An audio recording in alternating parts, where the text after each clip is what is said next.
going on, guys? Today's video is a install video. We're going to be installing some King bump stops. Actually, let me grab them. These are the bump stops we're going to be installing. They're, as you can see, pretty big, 2.5 in diameter, and they're, I think, 2.5 stroke. So that's the stroke right here, the piston. Has PSI, I think around 85 PSI right now. These are the bump stops from SVC. We're going to be installing these right now on my 2018 F150. So let's get started.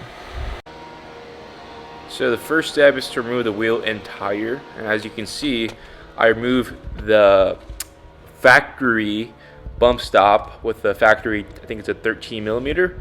I'm showing you guys right now one side that I took off, and then now I'm going to use that same factory bolt and install the SVC bracket that comes with it right below where the bump stop originally was. We're going to go ahead and use that factory bolt. We're going to mock it up and we're going to hold it in place. Step number 2, we're going to use the factory wrench provided from SVC.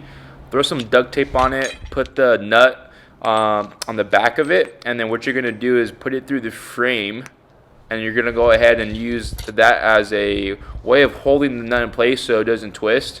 Go ahead and use the hardware provided from SVC, and you can see those 3 holes there. We're going to go ahead and use the bolts to put them right through the holes, and then go ahead and tighten them as best as we can with the impact. So the next step right here, we're going to mock up the SVC bump stop. As you can see, you put 3 bolts through the frame.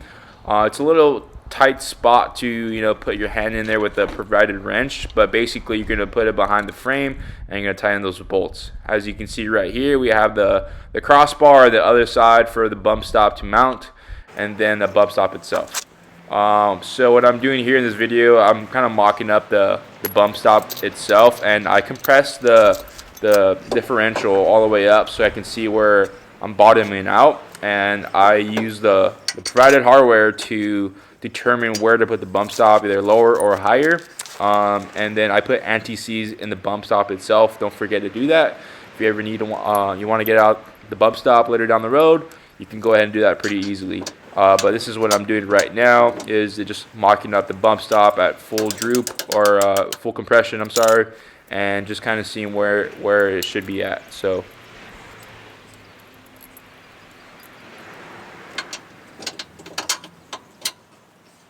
next step is actually installing the crossbar itself. As you can see, it's a pretty tight fit. Just be patient. I think it's very doable, very easy.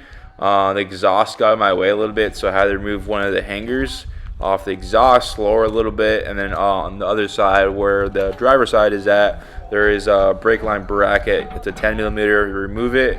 It gives you a little bit more play in the brake line itself, and you can go ahead and install this crossbar itself. It has 12-point hardware provided from SVC, and what you're going to be doing is just kind of getting it up there, mocking it up, and getting it put in. As you can see, this is the bracket right here that I'm mentioning. I removed it, and it gave me a little bit more space, and I basically also installed the crossbar itself. As you can see there, pretty easy, pretty self-explanatory.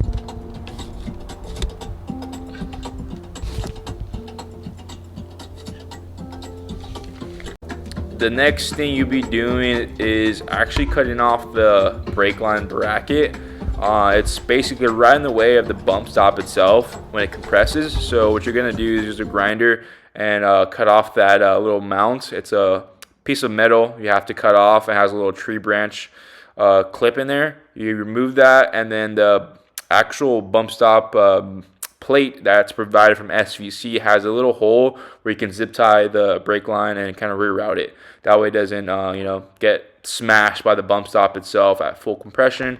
So make sure you do that. I just sprayed a little bit of black spray paint just to make sure it looks a little better, it doesn't rust. I'll keep an eye on it, make sure the brake line itself doesn't move around, but a zip tie should do the trick, and that's kind of the next step there. So